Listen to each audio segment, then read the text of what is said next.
بسم اللہ الرحمن الرحیم۔ دوستو، میں ہوں امان اللہ خان، آپ کے پروگرام عکس کے ساتھ۔ آپ خیریت سے ہوں گے؟ دیکھیں، ملک پاکستان میں سیاست کا بازار تو بہت گرم ہے۔ سیاست کا بازار ہی گرم نہیں ہے، سیاستدان بھی کولے کی انگیٹھی پہ بیٹھے ہوئے ہیں، اور اتنی تپش ہے ان لوگوں میں کہ ایک دوسرے کو برداشت کرنے کے لیے کوئی بھی تیار نہیں ہے۔ یعنی صبر کا پیمانہ لبریز ہو چکا ہے، اور حق کے حکمرانی جو ہے وہ حاصل کرنے کے لیے جو بھی حربے استعمال ہو وہ کرنے کے لیے تیار ہے۔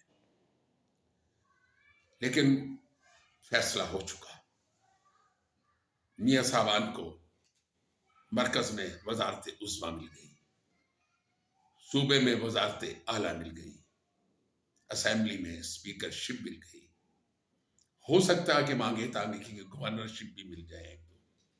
یہ لفظ میں کیوں کہہ رہا ہوں؟ یہ اس لیے کہہ رہا ہوں کہ اس حکمرانی سے خود میاں صاحبان بھی مطمئن نہیں ہے، ان کے دلوں میں اطمینان نہیں ہے، چہروں پہ خوشی نظر نہیں آ رہی، وہ یہ حکمرانی لے کے پریشان ہے۔ کیوں؟ کیونکہ یہ مانگے تانگے کی حکمرانی ہے۔ ایک طرف تو نواز شریف کو مائنس کر دیا، دوسری جانب آصف علی زرداری سب پہ بھاری، کنگ میکر ہے، کنگ میکر۔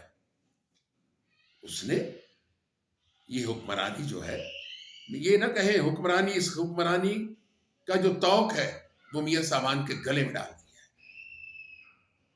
اس دور میں جہاں طوفان برپا ہے، پی ٹی آئی کی قیادت مکمل طور پر سڑکوں پہ موجود ہے، ایوانوں کے اندر انہوں نے حشر کر دیا ہے۔ قومی اسمبلی کا پہلے دن کے اجلاس سے لے کر حلف کے وقت تک جو کچھ انہوں نے ایوان میں کیا ہے وہ ناقابل دید کہوں گا، ناقابل فراموش نہیں، کہ انہوں نے چور چور کے علاوہ کوئی بات ہی نہیں کی ہے۔ وہ تو اسپیکر کے ڈیسک تک پہنچ گئے،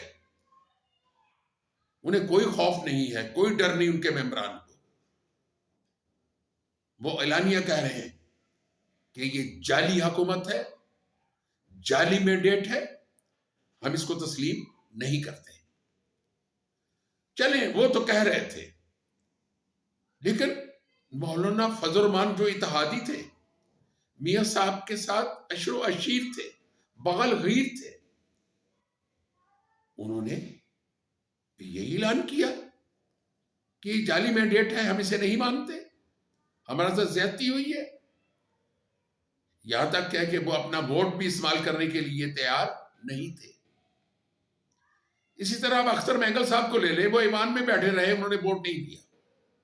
یہ بہت بڑا احتجاج ہے۔ دوسری جانب دیکھیں کہ پیپلز پارٹی خود کہہ رہی ہے کہ ہم بھی اس نتائج کو نہیں مانتے۔ کیوں؟ بھائی تم تو کنگ میکر ہو، تم تو مان لو، لیکن وہ بھی ماننے کو تیار نہیں ہے۔ آخر یہ کھچڑی کیا پکی ہے، اس کے بارے میں اب تک نہ تو اداروں نے سوچا ہے، نہ اس ملک کے زیرک قسم کے سیاستدانوں اور صحافیوں نے سوچا ہے کہ کیا ہونے والا ہے۔ کیوں؟ کہ جیل میں جو ایک قیدی بیٹھا ہوا ہے وہ اس وقت اپوزیشن کی مکمل کمان کر رہا ہے۔ اس کے کہنے کے مطابق اس حکومت کو نہیں چلنے دوں گا، اس حکومت کو نہیں چلنے دوں گا۔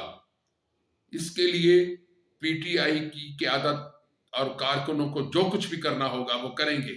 وہ 9 مئی سے اگر کوئی بڑا واقعہ بھی ہوگا تو وہ کرنے کو تیار ہیں، وہ ذہنی طور پہ تیار ہو چکے ہیں۔ پھر مجھے یہ بتائیں کہ ایسی حکمرانی میاں صاحبان کو لینے کی ضرورت کیا تھی؟ انہوں نے یہ اپنے گلے میں پھندا کیوں ڈالا؟ یا انہیں پھنسایا گیا ہے، یا ہائی جیک کر لیا گیا ہے؟ کچھ تو ہے کہ چاروں طرف آگ لگی ہے اور یہ حق کی حکمرانی لینے کے لیے بے تاب تھے۔ اور وہ مل چکا ہے. لیکن دوسری جانب اطلاعات کے مطابق اور جو ہلکے حکمرانی گلے میں ڈالتے ہیں ان کے مطابق کہ ان کی حکومت جون سے آگے نہیں جا سکے گی.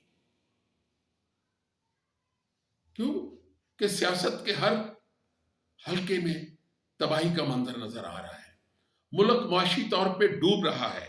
IMF کو خط لکھ دیا گیا ہے کہ ان کو پیسے مت دینا، یہ کھا جائیں گے، دبئی لے جائیں گے. جبکہ کہنے والے جو ہیں وہ خود دنیا کے بہت بڑے کرپٹ نکلے ہیں، جنہوں نے 3.5 ماہ کے اندر اپنے حواریوں کے ذریعے پاکستان کو لوٹ لیا ہے. اور آج یہ قوم ان کی اس بدماشی اور کرپشن کی وجہ سے مخلوق الحالق اختیار کر چکی ہے. مہنگائی نے اس قوم کو تباہ کر دیا ہے. بے روزگاری اس ملک کو لے گئی ہے. اور آج وہ کہتے ہیں کہ یہ حکمرانی ہمارا حق ہے. دیکھیں، حالات بگڑتے جا رہے ہیں. مجھے لگتا ہے کہ جون کے بجٹ کے بعد میاں صاحبان کی حکومت نہ مرکز میں ہوگی نہ صوبے میں ہوگی، اور یہاں ایک نیا اتحاد آئے گا جس سے مولانا فضل الرحمان، پیپلز پارٹی اور PTI اور چند اور لوگ ہوں گے، جسے وہی حلقے بنائیں گے جو انہیں اقتدار کی سیڑھی پہ چڑھا رہے ہیں. اور وہ حکومت انتہائی کامیاب حکومت ہوگی.